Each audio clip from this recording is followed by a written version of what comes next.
Hindi sustainable ang ganyan eh. Pag illegal kasi ang isang act, illegal kasi ang isang event, eh maganda lang yan habang ikaw ang may hawak ng mikropono. Pag hindi mo na hawak ng mikropono dyan at iba nang may hawak ng mikropono dyan, baka hindi mo masustain kung hindi yan anchored sa libro ng batas. Medyo Kaya ako, kinakabahan ako kaya para sa General. Sige lang, sige lang. ako'y very Ako comfortable madalas. sa pag-execute ng mga orders na ibinibigay sa akin. Kasi ito yung mga orders na to na confident ako in any era, in any theater, in any situation. Itong mga orders na to will stand the rigors of the law. Ito, medyo parang fast talk na lang to bago pagkatapusin natin. Sorry, hindi ko matapos to, General, kasi gising ang tao dahil sa'yo. Um, CIDG ka, di ba? Head kayo ng CIDG, so talagang dapat may intel ka. Meron ba talagang nagkaroon ng Mary Grace Piatos sa buong kasaysayan ng Pilipinas? Kasi tinignan po namin yung panahon ni Magellan, Limahong, lahat ng QR code dun sa Limahong tinignan namin. Wala pong pumasok ng Piatos. Never mind Mary Grace. Ano pong status of investigation natin sa Mary Grace Piatos mo? Please direct your questions to the PSA. They are the proper authorities to tell you if the name does exist or not. General, sabi mo, di ba, kung may kulang sa investigation, kailangan ng bigyan ng resources. Yun ang trabaho ng CIDG. Kaya tinanong kita. Kasi si Mighty Magulang, hindi ko lang kilala si Mighty Magulang, yung nagtitrace ng family tree. Talaga wala daw siyang mahanap na piatos. Isa pang tanong, mabilis lang, um, General. Kamusta po yung manhunt kay Harry Roque? Ano bang status ni Harry Roque? Fugitive ba siya? Ano ba siya? Kasi parati siyang active online eh. Nagvo-vlog din siya. Halos parehas kami ng timing. Inagawan pa ako ng audience. Ano yung manhunt situation? Is there a manhunt pa rin for Harry Roque? Are you asking the question because he is eating away from Just asking your a question. ano Just ka? a question. Talaga rin siya, no?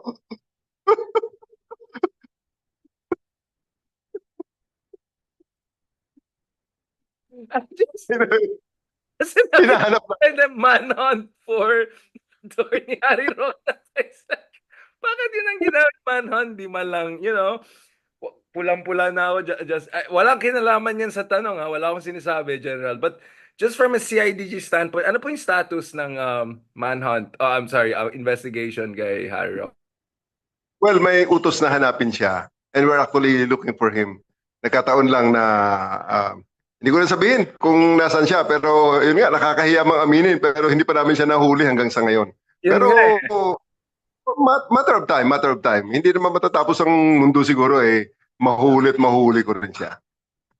Eto, Jenna, napahamak mo ako. Yung reaction mo ako kay sana ako eh. Kontrolado ko yung reaction ko dahil sa tawa mo na to. Wala akong sinasabi. Ito na talaga. Ito, kababayan ko from Cordilleras. Kamusta si Bantag? Ano ba nangyari dyan? Kasi kasalanan mo yan, General. Hinuli mo si Kibuloy. Tumulong ka dito sa anxiety attack. Tuloy, ginawa kang Superman. Lahat na lang inasahan sa'yo. Hindi ka ba napapressure dyan? Pressure. Oo nga, totoo yan. Si Bantag naman ay talagang hinahanap din natin. Seriously. Ito kasing mga manhunt operations kasi, may mga peculiarities ito eh, from person to person. So, Kibuloy, ang buti nga, si Kibuloy madali lang eh, dahil alam na kaagad natin kung nasan siya eh. Dahil halos i-advertise niya rin naman na nandyan siya based on the indicators that he's showing. Pero, Philippines is composed of 7,100 islands with 100 different languages and ethnicities. At ito ay talagang peculiar ang one place. There are peculiarities. There are really unique conditions from one place to another. So, hindi naman exempted to situation ni General Bantag. So, he is in the Cordilleras. He is from the Cordilleras. He has a wife who is an employee of a counterpart investigative agency. May mga ganun din si Harry Roque. He has all the resources. He has all this, di ba? He has, the network that can enable him to hop from one place to another. So, may challenges talaga. Pero matter of time, bago namin maabutan ng mga to. Na, sabay-sabay kasi, napakarami at kukunti ang tao ko. So, Exactly. prioritize. Kaya may mga ganong mga kaya may mga ganito mga manhunts at kung hindi lang namin na-advertise lahat ang dami naming mga huli sa mga Of course. priority subjects din. Like yung mga wanted sa Interpol na uh, mga naka-red notice, may mga hinuli kami diyan because national interest ang at stake.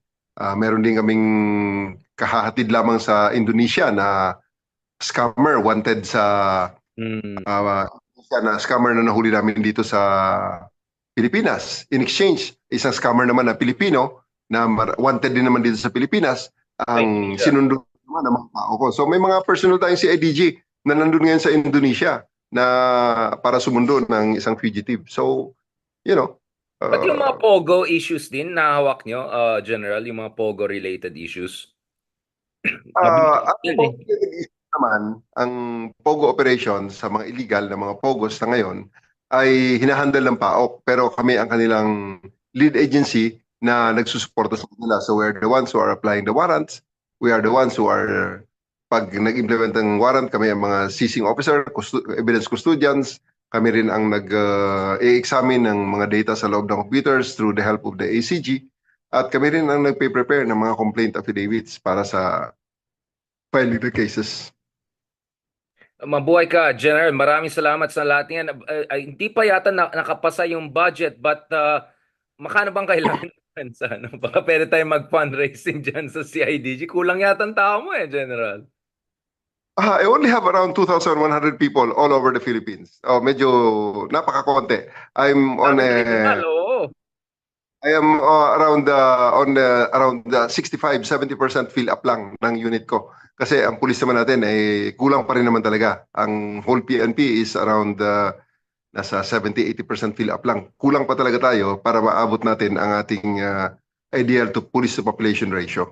So we're making do with the limited resources that we have, maximize everything, and of course, because of that, we have to prioritize our targets and jobs that we are going to accept at mga jobs na ipapasa natin sa ibang allied units kasi hindi naman tayo ang PNP.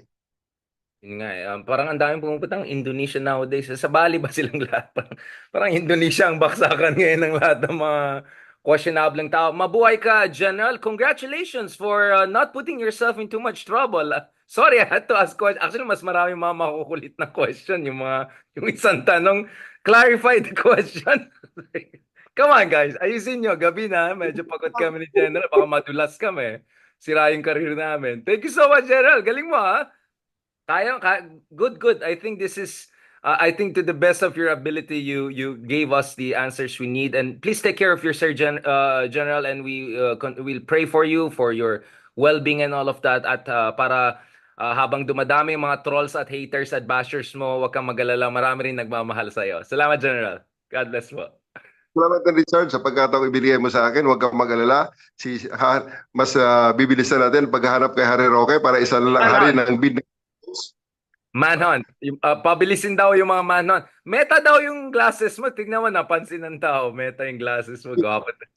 Bilisan ko ang pagmamanhunt kay Harry Roque. Kailangan mahuli siya as soon as possible para isa na lang ang hari ng midnight talk shows. General, pinapaano nga kita para di tayo mapahamak. Ako naman ang inaano mo talaga. Delikado kang kasama. Next time, dapat si Sir Ronald Llamas ng kasama natin para siyang ipahamak natin. Kaya ininbita ko siya. Ayaw kong sabihin, pinapasabi ko kay Ronald. Ikaw naman, ginagawa mo sa akin ngayon, General. Salamat, General. Have a good night. Please, magpahinga ka na. Baka madulas pa tayo. God bless you.